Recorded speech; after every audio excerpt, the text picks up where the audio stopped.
संध्या की बुआ जो कि दिल्ली में रहती थी, वो उसके लिए एक अच्छे घर का रिश्ता लेकर आई थी। देखो भैया, मेरी इतनी जान पहचान तो नहीं है लड़के वालों से, पर इतना जानती हूँ, अड़ोस पड़ोस में कहीं पूछोगे तो लोग अच्छा घर ही बताएंगे। ठीक है सुमन, अगर तुम कहती हो तो लड़के वालों को एक बार बुला लेते हैं। अब संध्या भी लड़के को देख लेगी। संध्या की बुआ लड़के वालों से अपने तरीके से बात कर लेती है और कुछ दिनों बाद संध्या की शादी विपुल नाम के लड़के से हो जाती है। पता नहीं इस काम वाली को छुट्टी लेकर गाँव अभी जाना था। उसे पता था शादी वाला घर है, नई नवेली दुल्हन आएगी तो घर में 100 काम होंगे, फिर भी बिना बताए गाँव निकल गई। अब मैं दूसरी काम वाली इतनी जल्दी कहाँ से ढूंढूंगी। राजेश्वरी, एक प्याली चाय दे दो तो बड़ी मेहरबानी होगी। सुबह से एक प्याली चाय भी नहीं मिली है। तुम्हें तो जब देखो चाय पीने की पड़ी रहती है। पता भी है एक बर्तन नहीं है धुला हुआ जिसमें तुम्हारी चाय बना दूं।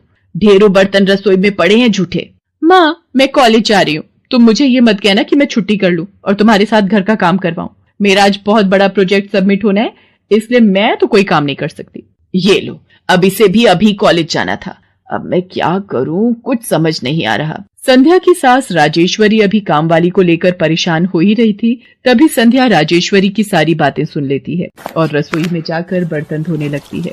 अरे संध्या बहू, तुम ये रसोई में क्या कर रही हो? हटो हटो हटो, ये झूठे बर्तन तुमसे थोड़ी करवाऊंगी। अभी तुम्हारे हाथों की मेहंदी भी नहीं उतरी। माँ जी, आप परेशान मत हो, मैं थोड़ी देर में ही सारा काम निपटा दूंगी। आप अकेले इतना काम नहीं कर पाओगे। ठीक है, अगर तुम कहती हो तो मैं कोई और काम कर लेती हूँ। माँ, पड़ोस में किसी से पता करो, शायद कोई और काम वाली मिल जाए। मैंने पूछा था, पर अभी किसी भी काम वाली के पास समय नहीं है। पुलकित काम पर चला जाता है। संध्या सारे घर का काम करती है। अब तो रोजाना ही ऐसा होने लगा। काम वाली तो थी नहीं। संध्या की ननद पूजा सुबह होते ही कॉलेज निकल जाती और सास पैरों में दर्द के बहाने बिस्तर पर आराम करती। संध्या तो मानो घर के कामों में ही उलझ गई। एक शाम, माँ, तुम बिल्कुल सही बहू ढूंढ कर लाई हो। बेचारी गरीब घर की है, इसलिए चुपचाप संस्कारी बहू की तरह घर के काम कर लेती है। अगर कोई पैसे वाले घर की लड़की बहू बनाकर ले आती तो वो पूरे घर को अपने इशारों पर नचाती और तुम और मैं बस बर्तन घिसते रह जाते। तभी तो मैंने इसकी बुआ को शादी के लिए हाँ कह दिया था। मुझे पता है ये गरीब घर की लड़कियां बड़ी सीधी सादी बहुएं साबित होती हैं। अब काम वाली गांव भाग गई। सोच ये ना होती तो कौन काम करता। राजेश्वरी, तुम दोनों माँ बेटी को तो संध्या बहू का शुक्रगुजार होना चाहिए। बेचारी ने आते से ही पूरा घर संभाल लिया। ऐसे ही दिन बीत रहे थे। संध्या सभी घर वालों की देखभाल का पूरा ध्यान रखती थी। एक दिन, क्या हुआ पुलकित बेटा, तुम इतने परेशान क्यों हो? और आज तुम ऑफिस भी नहीं गए? पापा, मेरी नौकरी छूट गई है। कंपनी घाटे में चल रही थी, इसलिए उन्होंने मेरे जैसे बहुत से वर्कर्स को अचानक निकाल दिया। दिमाग खराब हो रहा है, गाड़ी की किश्त भरनी है, घर का लोन भी पूरा नहीं हुआ है। घर का खर्चा अब सब कुछ कैसे होगा, कुछ समझ में नहीं आ रहा है। पुलकित बेटा, चिंता मत कर, अब कोई ना कोई रास्ता निकल आएगा। ज्यादा होगा तो कुछ दिनों के लिए मैं कोई काम कर लूंगा। पापा, मेरे होते हुए आप काम नहीं करोगे, मैं कुछ सोचता हूँ। पुलकित दूसरी नौकरी को लेकर परेशान था। उसे कोई काम नहीं मिल रहा था। घर में पैसों की तंगी भी शुरू हो गई। पुलकित ने अपनी गाड़ी बेच दी। घर के लोन को लेकर वो परेशान था।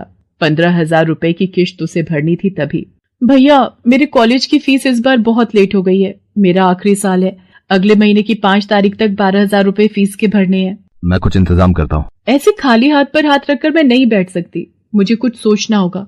पता नहीं, हो सकता है किरण ने बात कर ली होगी, पूछती हूँ। हेलो किरण, मैं संध्या बोल रही हूँ। तूने बात की फिर?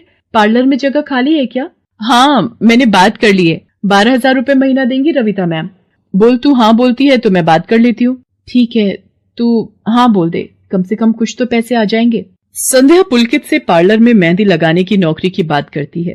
पहले तो वो मना करता है, पर संध्या उसे समझाती है। पुलकित, मैं जानती हूँ आप परेशानी के दौर से गुजर रहे हो। मैंने आपसे शादी के बाद हर सुख दुख में साथ निभाने का वादा किया था, और आप परेशान मत हो। मैं घर और बाहर दोनों का काम एक साथ संभाल लूंगी। ठीक है संध्या, तुम कल से पार्लर में नौकरी के लिए जा सकती हो। अगले दिन से संध्या सारे घर के काम के साथ साथ पार्लर भी जाती और वहां पर पूरा दिन मेहंदी लगाने का काम करती और शाम के वक्त घर आती। संध्या बहुत मेहनत कर रही थी ताकि वो अपने परिवार की मदद कर सके। संध्या बहुत सुंदर मेहंदी लगाती थी। ये बात उसकी सास को तब पता चली जब उसने पार्लर में काम करना शुरू किया। संध्या को पार्लर में काम करते हुए 1 महीना बीत चुका था। पार्लर की मालकिन रविता भी संध्या के मेहंदी लगाने के काम को देखकर बहुत खुश थी। संध्या, तुम सचमुच बहुत मेहनती हो। पिछले 1 महीने में बहुत से क्लाइंट तुम्हारी तारीफ कर रहे हैं और अपनी फैमिली फ्रेंड्स की शादी या सगाई फंक्शन के लिए तुम्हें ही मेहंदी के लिए बुक करना चाहते हैं। और हाँ, ये तुम्हारी सैलरी 12,000 रुपए। बाकी ये तुमने ओवर टाइम भी शादी के सीजन में बहुत किया है, उसके 6,000 रुपए अलग से दे रही हूँ। थैंक यू मैम, आपने मेरे काम की इतनी तारीफ की। मैं तो बस भगवान की कृपा से मेहनत से करती हूँ। संध्या घर आ जाती है और 12,000 रुपए पूजा के हाथ में रखती है। पूजा, ये तुम्हारी कॉलेज की फीस के पैसे, तुम कल ही अपनी फीस जमा कर देना। भाभी, ये तो आपकी मेहनत की कमाई है, आप ये सारे पैसे मुझे दे रहे हो? नहीं नहीं भाभी। पूजा, तुम मुझे अपनी भाभी कहती हो ना, और भाभी तो माँ समान होती है, तो क्या तुम अपनी भाभी माँ के पैसे नहीं लोगी? तुम अपने भैया से भी तो लेती हो ना, फिर मेरे और अपने भैया में फर्क है, मैं भी तो इस घर का हिस्सा हूँ, इसलिए ये पैसे रख लो। मुझे माफ कर दो भाभी, मैंने ना जाने आपके बारे में क्या क्या गलत सोचा। पुलकित को भी दूसरी नौकरी मिल जाती है। अब संध्या और पुलकित दोनों मिलकर काम करते थे। राजेश्वरी और पूजा भी अब संध्या की घर के कामों में बहुत मदद करती थी। परिवार में खुशियां फिर से लौट आई थी।